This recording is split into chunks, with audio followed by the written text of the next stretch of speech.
Now it's 7 o'clock on WKYT this morning. The search is on for an accused killer who escaped police custody in central Kentucky. The latest on the hunt for William Napier coming up. Plus, a Mason County woman is in federal custody after the FBI says she called for terrorist attacks in the United States. Details from her indictment just ahead. And 15 years after 9/11, the Pentagon attack site is still missing something the others have. That's coming up on WKYT this morning.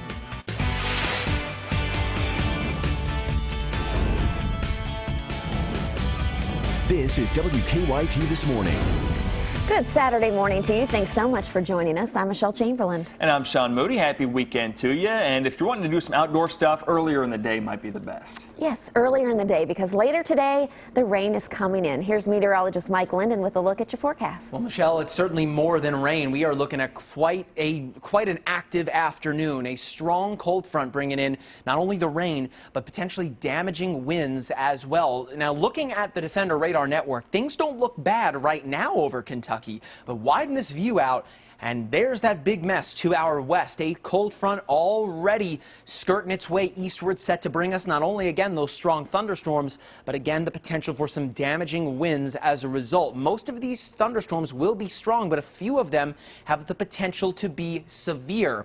This is a map of the severe threat across the United States today. This extends all the way into New York State. But here in the bluegrass, we are dealing with that potential for severe weather. This yellowish green overlay that does include Franklin County, Woodford, Anderson, Fayette, Madison, pretty much all of central Kentucky and extending to the west toward Bowling Green are under that slight risk for severe weather. What we're mainly talking about here are damaging winds and potentially even some hail as well. This is a very interesting forecast here moving forward across our day today, but coming up, I'll take you hour by hour, show you when those storms get here, what they may bring, and how long they'll stick around for. Mike, thank you. Police in Lee County are still searching for a murder suspect who escaped from a jail transport van. William Napier was on his way back to the Three Forks Regional Jail in Lee County when he escaped. WKYT's Mike Byers at our live desk this morning with the latest on the search. Good morning, Mike. Good morning, Michelle. Police say this man, William Napier, was the person who escaped from that jail transport van on the way back to the Three Forks Regional Jail after a court hearing in Breathitt County. Napier was in jail after being arrested in July on a murder charge. He's accused of stabbing a man at the Jackson Inn in Breathitt County. Police searched for hours yesterday combing Highway 52 near Rock of Ages Road without finding Napier. They brought in canines but tell us they couldn't find Napier's scent in the area. Police say Napier's lost his shirt in the escape, leaving it near the river that runs along Highway 52. People who live near where the escape happened say they're going to keep an eye out for him. Be concerned a little bit about that, and of course we can keep them close by and take good care of them so they'll be okay. Napier was last seen wearing khaki pants with no shirt. Investigators also say they think he has a cut on his arm or his hand. Police will continue to search today, but haven't said where they'll pick up that search. At the live desk, Mike Byer, WKYT. Mike, thank you. A Mason County woman is in federal custody this morning after the FBI says she called for terrorist attacks in the United States. Federal authorities arrested Marie Castelli on Thursday, saying she promoted the Islamic State. An indictment released late last night says that she lied to investigators about owning multiple cell phones. They also say she posted a link to a publicly available document on the internet. That document described 3 people and their families and said someone should execute one of them. One of Castelli's neighbors says he doesn't think that she knew what she said. She passed on somebody else's threat, forwarded an email authored by somebody else. She may or may not have read it before she forwarded it. I mean, have you ever forwarded stuff without reading every line of it? Castelli's trial is expected to begin on November 7th and last for 12 days. Today, family and friends will say goodbye to a 16-year-old volunteer firefighter who died after a crash. Christopher Harrison died earlier this week. He was in a motorcycle crash on Saturday afternoon in the Jackson County High School homecoming parade. Harrison was an AROTC cadet and a member of the Sand Gap Volunteer Fire Department. The department plans to retire his badge number. His fellow JROTC members say Harrison will be buried with full military honors. His funeral service is at 2 o'clock this afternoon at the Jackson County Area Tech Center. Tomorrow marks the 15th anniversary of the September 11th terror attacks, and many people will be remembering the victims this weekend. Yeah, Lexington firefighters hosted the Run to Remember at Coldstream Park last night. It honored the more than 400 New York City firefighters, police officers, and Port Authority police officers who died on 9/11. Firefighters invited people from the community to come out and join them as well. Friends of a fallen Kentucky State Police trooper who was killed are holding a race in his memory today. Trooper Eric Chrisman was on his way out to a wreck when he died in a crash. He was from Anderson County. Today they'll hold a 5K memorial race. That'll be at 5:30 this evening, and friends say the money raised from that race will go to Trooper Island and to a scholarship fund set up in Chrisman's name at his old high school. 15 years after the attacks on September 11th, the Pentagon site is the only one that doesn't have a visitor center to help people learn about what happened that day. Yeah, victims' family members are trying to change that. Weijia Zhang reports from Arlington, Virginia.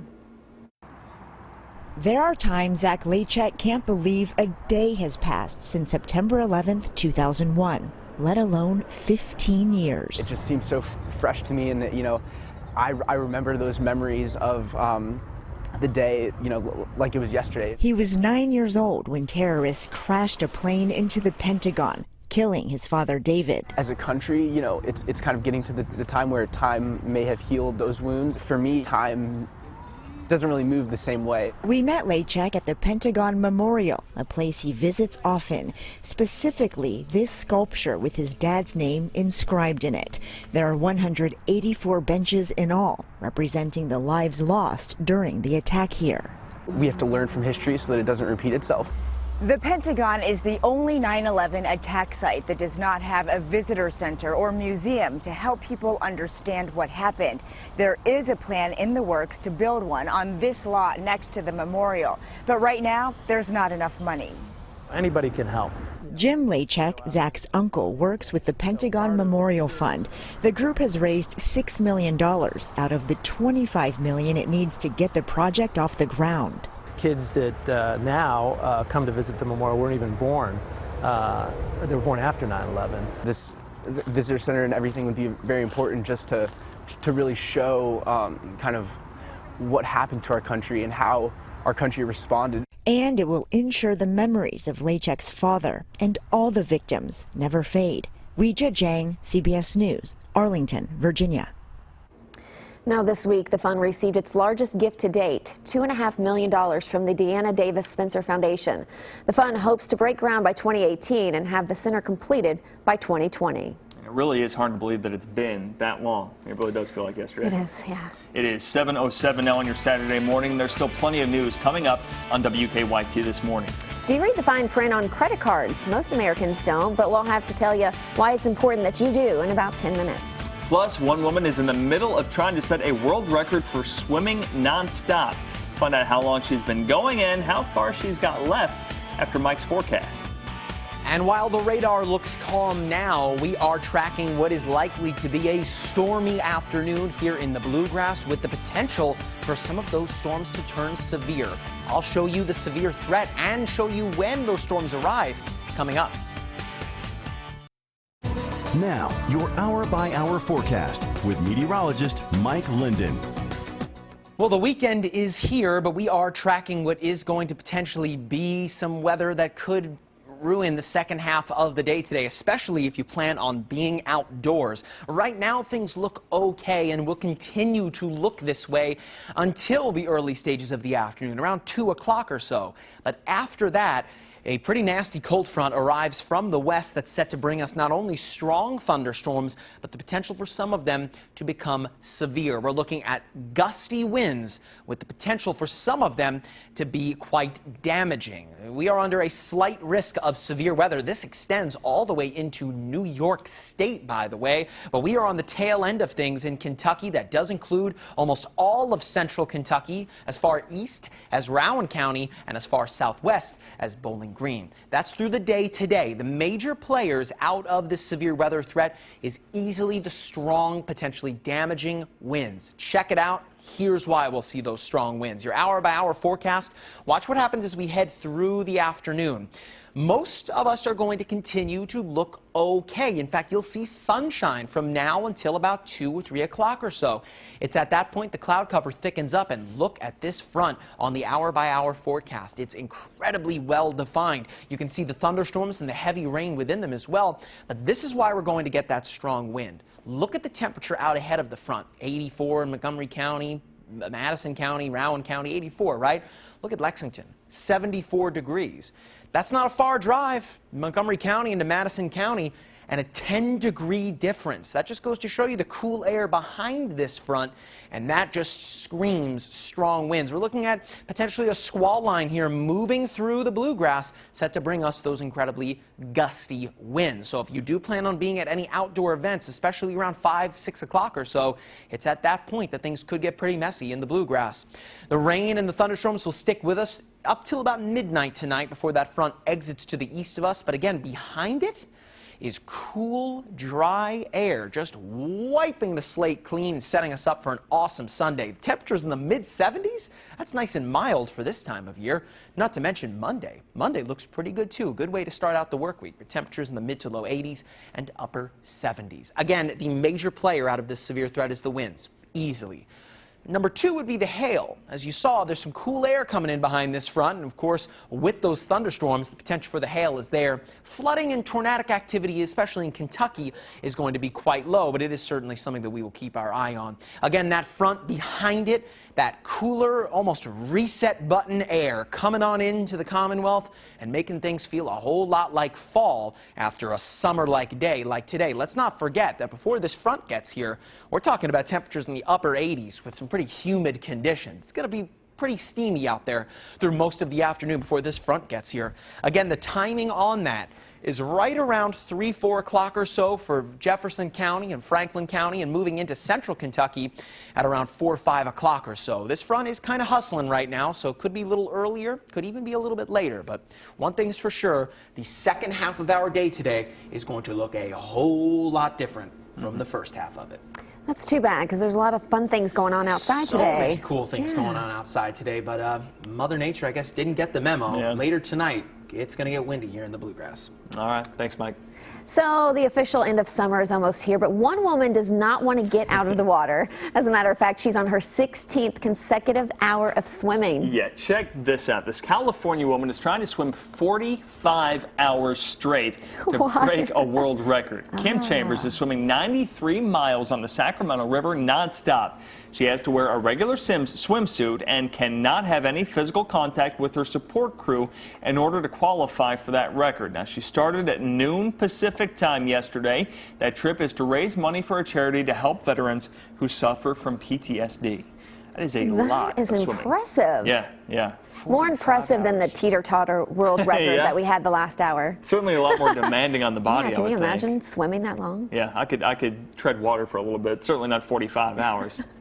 I don't even know if I could do it for 45 minutes. Yeah.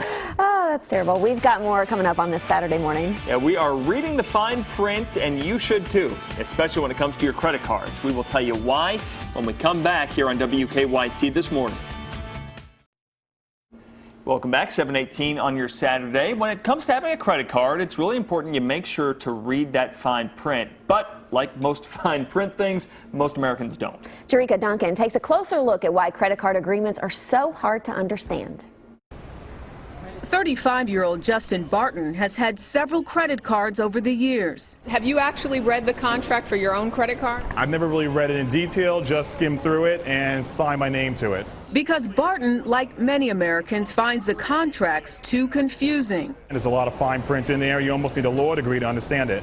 According to a new creditcards.com analysis, about 75% of Americans don't regularly read them. The average contract requires an 11th grade reading level, although half of the American adult population reads at a 9th grade level or below. And the average agreement is nearly 5,000 words long. In fact, the less you might appear to understand, the better chance you'll be targeted with high-risk offers, because customers are targeted in part by their education level. Antoinette Shore chairs the MIT Sloan Finance Department and examined roughly 1 million credit card offers. Customers who are more educated and financially more sophisticated receive very different credit terms. Shore says some companies send less sophisticated consumers flashier letters that entice them with 0% annual percentage rates, but fail to highlight hidden and backloaded fees. Look at the last page of the offer letter. All the important features, in particular the APR, the late fees, the credit card companies have to show you all the cost of the card. In response to these recent credit card surveys, we reached out to the American Bankers Association to get their take. A spokesperson tells me banks strongly support clear and simple disclosures. Jerika Duncan, CBS News, New York. All right, 7:20 now on your Saturday, and there's still more to come. Sports is coming up next. It is the Cats and the Gators from the Swamp in Gainesville. Will this be the year Kentucky ends that 29-game losing streak to Florida? We'll find out later this afternoon. Sports is on the way. We'll also find later this afternoon some strong to severe thunderstorms blowing through the bluegrass. Coming up, I'll take you hour by hour and show you when they arrive. Welcome back to WKYT this morning, right around 7:23. Still got a ways to go, though, until these potential strong to severe thunderstorms get to the bluegrass. From now into the early stages of the afternoon, you'll see some sunshine. You'll see some clouds, but overall it will be your typical hot summer day out there with temperatures in the mid to high 80s. But we are looking at that strong cold front coming in from the west that is going to hit the reset button on Kentucky. But before that point, pushing in a lot of active weather as we head into the second half of our day today. Now, this is the highest resolution hour by hour data I can present to you. So let's check it out. Again, from now until the early stages of the afternoon, not seeing too much, potentially a few showers.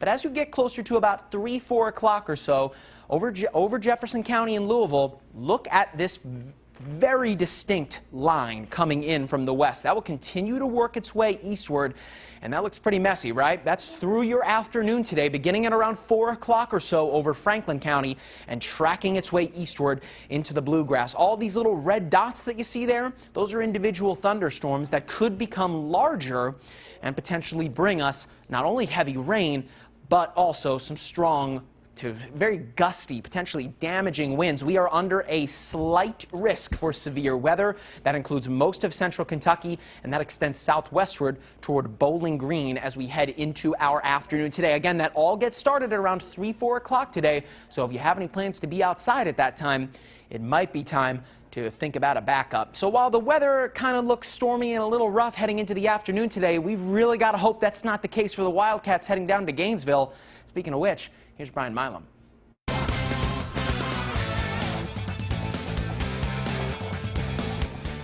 17 Wildcats who call Florida home have traveled back to their home state for the matchup at the Swamp this afternoon. Two starters, Juice Johnson, Derek Beatty. They needed 91 tickets between them just for family and friends. They say they're excited about going into Ben Hill Griffin Stadium, a place UK has not won since 1979. For everybody, really just looking forward to that game. It's just always big, a lot of excitement built around that game. And I guess, you know, just going down there against their fans and all that, that just kind of adds like a little hype, man, excitement and everything, too. I'm expecting it to be loud. I mean, people everywhere. I mean, I'm expecting like the real feel of a college atmosphere. You know, this is a heated game for us, so I'm just expecting everything to jump out at me. You can see it right here today on your home for UK Sports. WKYT kickoff at 3:30, immediately followed by a special edition of Game Time. We will bring you Mark Stoops' press conference live from the Swamp, and hopefully it's a winning press conference. Matthew Mitchell getting a huge verbal commitment from the mountains of eastern Kentucky yesterday. Harlan County Junior All-Stater Blair Green says she is UK bound. Green averaged nearly 19 points a game last season for the 13th region runners-up. Others in the hunt for Green, Tennessee, Louisville, Vandy, UCLA, and others. And on another note, Green's mother, Debbie, signed with Kentucky in 1987 before transferring to Lincoln Memorial, where she was a 3-time All-American. Well, the rich keep getting richer, especially in college football. Alabama has doubled offensive coordinator Lane Kiffin's salary for the season. The university approved Kiffin's new $1.4 million deal Friday, and it runs from July 1st to February 28th. Kiffin had been making, just $714,000 annually under a 3-year deal, which ran through this season. Kiffin was the only returning assistant who did not get a raise a couple of months ago because he was still receiving his buyout from USC. Wow, glad that buyout ran out. Now you're making $1.4 million. That is a look at sports. Enjoy your weekend. Enjoy the football game today, and good luck to the Cats. Now at 7:30 on WKYT this morning, family and friends of a 16-year-old volunteer firefighter will say goodbye.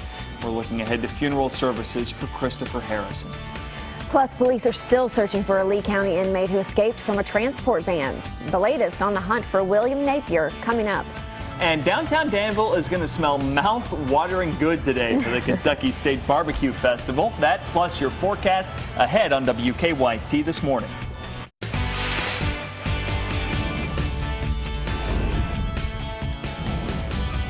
This is WKYT This Morning.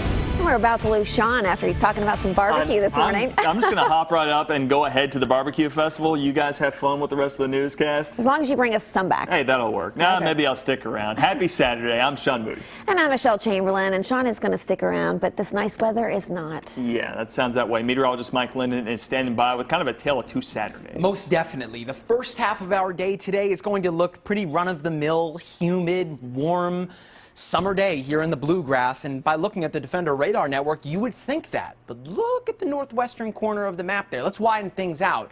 There we go. A potent cold front moving in from the west that's going to bring us not only strong thunderstorms, but some that could potentially become severe.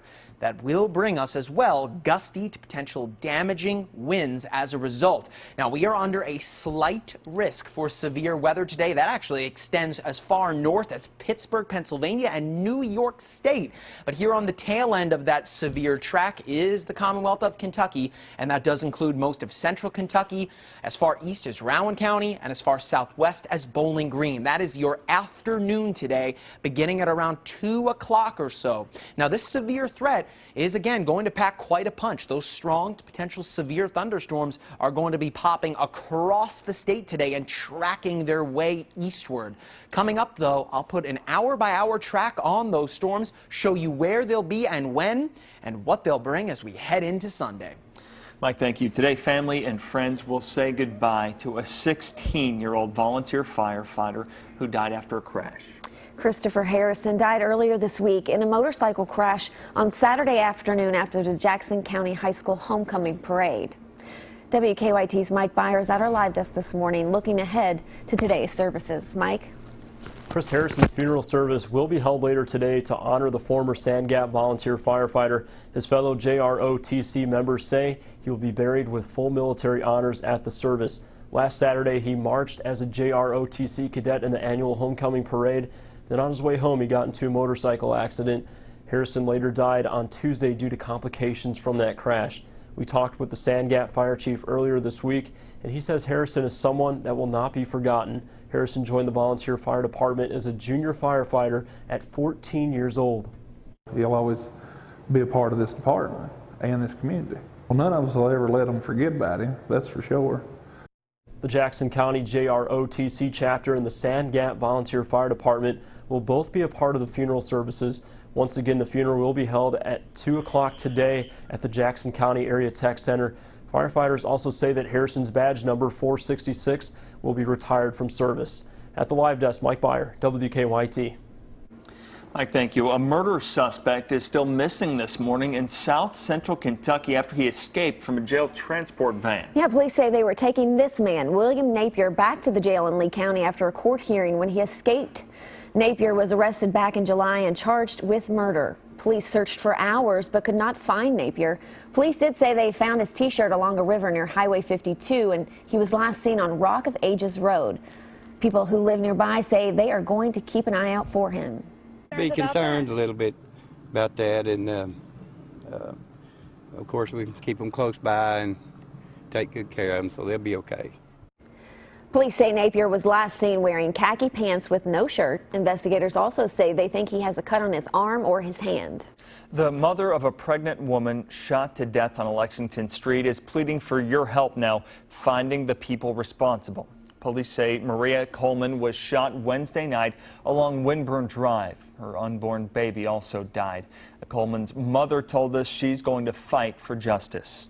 I know my daughter would want me to be strong for her and to find out who did this to her. I want them to pay for what they've done. You have completely just tore our family to pieces. That was supposed to be my first grandchild. Lexington police say they only have a vague description of a possible shooter, and they say they've gotten conflicting witness statements. New this morning, 2 men are behind bars after Lexington police say they robbed a person at gunpoint. Police arrested Tyson Edwards and Dean Greco Brown after they held a man at gunpoint and took his iPhone and $10 in cash. It happened at the Thornton's gas station at the corner of Broadway and Loudon. Both suspects are scheduled to be arraigned in court, charges connected to the robbery on Monday. Police are still searching for a suspect in connection with that deadly shooting of a man outside a Lexington hotel. Lexington police arrested Destiny Huff of Nicholasville, charging her with murder and robbery. Now, investigators say that Huff and Daniel Glasscock were involved in a drug deal with Victor Villagomez Duarte. He was shot early Monday morning outside the Microtel Inn on Buena Vista Drive and later died. There's now an arrest warrant out for Glasscock. Also this morning, we are learning more about a crash that damaged a pedestrian walkway on the Eastern Kentucky University campus in Richmond. Police now say the driver of that truck forgot to lower the boom after dropping off a container.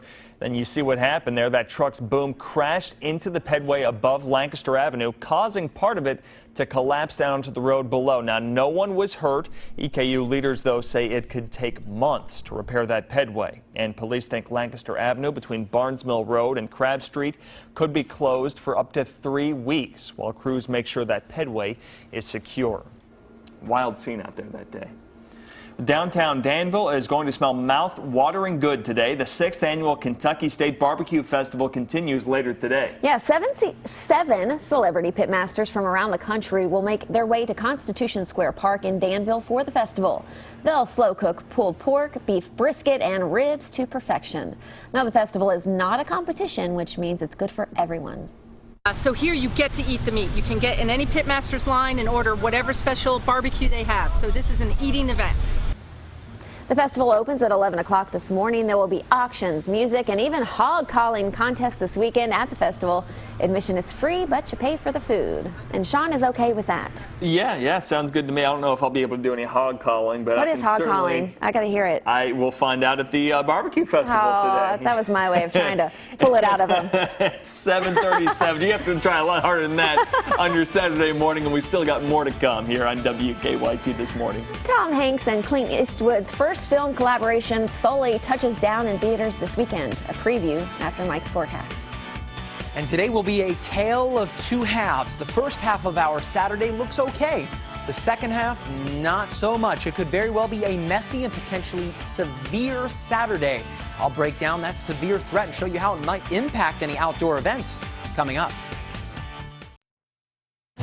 Now, your zone-by-zone forecast with meteorologist Mike Linden.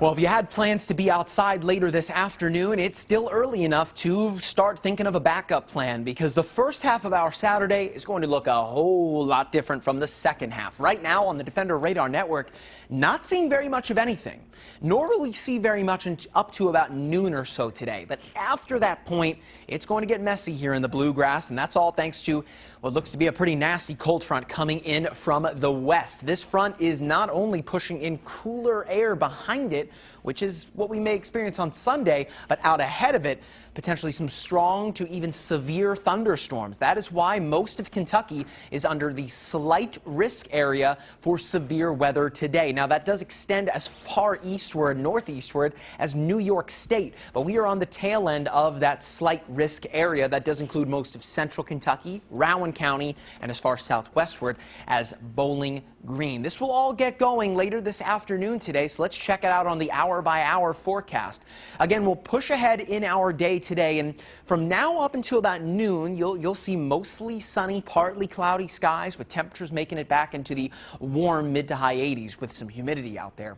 But as we get into the afternoon today, around 3-4 o'clock or so, especially over to the Jefferson County area, we'll start to see this very potent front working its way into the bluegrass.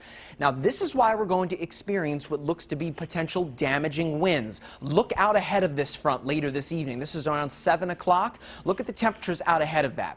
The mid to low 80s, 84 in Madison County, but not too far away, a half-an-hour drive away, 74 degrees in Fayette County, a 10-degree difference.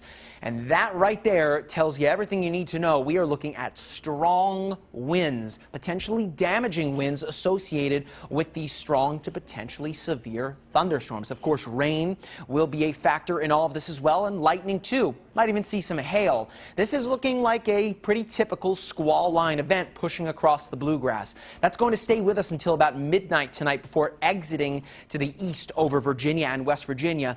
If you have plans to be outside, why not head outside Sunday afternoon? Look at this, the mid-70s, hitting the reset button with that cool, dry air behind that front. Monday looks good as well. It's all a trade-off. We've got one day of some pretty messy weather and then a few days of things looking pretty darn good. So again, your severe threat, number one, the winds, easily. Number two would probably be the hail. With that big of a temperature difference and the potential for some pretty strong thunderstorms, we might even see some small-sized hail in some spots. As far as flooding and tornadic activity, those are low on the scale of things. But again, this front, once it passes through, especially on Sunday, behind it, it's going to pull in that cool, dry air from Canada and make things feel awesome here in Kentucky. So we go from one day feeling very much so like the summer today to feeling like fall in about 24 hours. Sunday, much, much cooler. Monday looks like a great day as well. But if you have plans to be outside later today, especially so at around 2-3 o'clock, that's when things are bound to get pretty messy here in the bluegrass, and it will stay that way through the evening hours. So not exactly the prettiest Saturday for us, but Sunday looks so good by comparison. Yeah, a lot of people will take that. You kind of deal with the weather, and then you get that good payoff there at the end. Yeah, and that payoff's going to stick with us into the beginning of the work week, too. Take it. Thanks, Mike. So from horror to animation to a drama based on a true story, 4 new movies open this weekend in theaters. Yeah, and how will the new films fare? Rick Damigella has a preview of what you can catch in theaters this weekend. No one said you were going to lose both engines at a lower altitude than any jet in history. Tom Hanks and Clint Eastwood's first film collaboration, Sully, touches down in theaters this weekend and has the best shot at #1. Industry experts for both Variety and The Hollywood Reporter pegged the real-life drama to land in the $25 million range. We tried for a long time to get pregnant. It really put the two of us through hell. Morris Chestnut and Regina Hall star as aspiring parents seeking a surrogate, but getting more than they bargained for in When the Bow Breaks. The psychological thriller reportedly only cost $10 million to make, and while Sony is projecting a $10 to $12 million opening, Variety's pundits predict the movie could open to as much as $20 million. How am I ever going to survive on this island? More talking animals swoop into theaters this weekend with The Wildlife. The animated retelling of Robinson Crusoe could fly off with $5 million, according to Variety. Hello? The Disappointments Room is the first film released by Relativity Media after emerging from bankruptcy. The horror yarn was shot in 2014 and stars Kate Beckinsale. It opens on fewer screens than its competitors, with box office trackers pegging it to open in the $2 million range. In Hollywood, I'm Rick Damigella. Well, it may be a good afternoon to go see a movie. Yeah, and I cannot wait to see Sully. That looks fantastic. It does look good. Good so your reviews. time now is 7:46. We will have more news when we come back. Good morning. I'm Bill Bryant. The head of Kentucky's drug control policy effort talks about the wave of drug overdoses and deaths. A preview of Kentucky newsmakers coming up. Coming up, the day's headlines, plus it's guided sailors for more than 300 years. We'll take you inside America's oldest lighthouse and show you how it changed history. Plus, he wrote the book that became The Social Network. Now, author Ben Mesrick is also exploring America's so-called UFO highway. He'll take us through the bizarre world of alien investigators. And NFL football is back. We'll preview the storylines and look ahead to this season's most exciting matchups. All that, plus today's eye-opener, the dish, and music in our Saturday session just ahead on CBS This Morning, Saturday. Good morning, I'm Bill Bryant, and we're glad you're here on WKYT. The recent wave of overdoses and deaths from illicit drugs, including heroin and fentanyl, is grabbing attention in Frankfort and Washington. The head of Kentucky's Office of Drug Control Policy, Van Ingram, says the state has to fight the battle on several fronts. He's with me on this weekend's edition of Kentucky Newsmakers. Really, Bill, this is a public health epidemic, is what we're looking at. It's not just a law enforcement problem. We have pushed a drug called naloxone or Narcan out into our communities. We're working with our syringe exchange programs around the state to get the word out. What you think you're buying may not be it. Trying to increase the availability of treatment and getting folks into treatment, taking advantage of this very dangerous time to try to motivate people into treatment. Long term, why is Kentucky so susceptible to substance abuse? Why is this state seen as a target?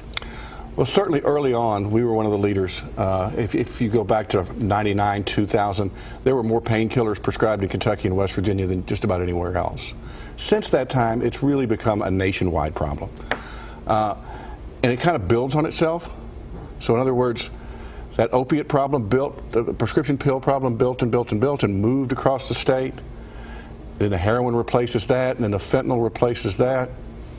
So it's a never-ending struggle. Do you believe that the current situation is more of a metro and suburban problem than maybe so much a rural issue? We know that Lexington, Louisville, and northern Kentucky have all been hit hard by these overdoses. Yeah, strangely enough, we're not seeing a great deal of heroin and or illicit fentanyl in our rural communities. It's really been this area of Lexington, Louisville, and northern Kentucky that's been hit the hardest. Not sure why all the factors that create that. Part of it is the proximity to Cincinnati. Cincinnati has long had a heroin distribution network that easily flows across that river. But we still have the pill problem in our rural communities in eastern Kentucky. So whether it's a prescription pill or whether it's fentanyl bought off the street, it's all dangerous and it can all kill you. Well, Mr. Ingram, we're told by local communities, they don't have the money to build the jail space that is needed. They do not have appropriate or adequate treatment facilities. People need long-term treatment in many cases, and it is not available. What is Kentucky's strategy right now?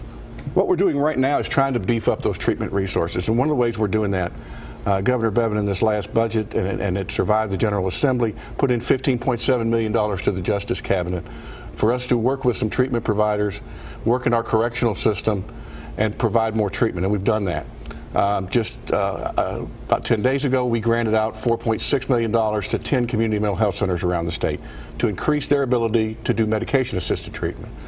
We put out about $2.6 million to agencies that are in programs around the state that treat opiate-addicted moms who may be pregnant and be at risk of NAS or neonatal abstinence syndrome. Now, also on Kentucky Newsmakers, a local expert on a deadline facing businesses who have employees. You can see the full edition of Kentucky Newsmakers tomorrow morning at 6 on WKYT. It repeats tomorrow at 10 a.m. on the CW Lexington. Set your DVR or catch it then. I'm Bill Bryant. We'll be right back on WKYT This Morning. Welcome back. I hope you're having a great Saturday morning, and I can already tell you that Sean is going to love this next story. Can't imagine why. Finally this morning, an Australian cat. Another world record? So many world records, but this is the first one by a cat that we've done today. The number of tricks done on a skateboard in 1 minute. I always love how specific these records are. The cat performed 20 cat-tastic tricks. My producer is making so many puns right now, and she is loving this. In a row. Jumps, rolls, 360s. The kitty is now officially in the Guinness Book of World Records, and she hopes to claw her way back into them next year. It's pretty talented. I'm trying to think of one. I'm trying to think of one. I can't. Whatever. Like, Whatever. Anyway, about the come on. I was waiting for your puns. Well, I don't have any puns. Lindsay is a pun pro. Got to give Lindsay credit. Those were great. Sean he missed them. Looking at the weekend, it's going to be hard to miss these storms coming in later this afternoon because across Kentucky, we're looking at the strong to potential severe storm threat. This begins at around 2 o'clock or so and will take us into the second half of the day. We're talking heavy rain, but more so damaging winds coming through. Kind of an ugly Saturday, but much better on Sunday. Yep, stay with us for updates, and remember, nobody is more up to date than you to start your day. Have a great Saturday.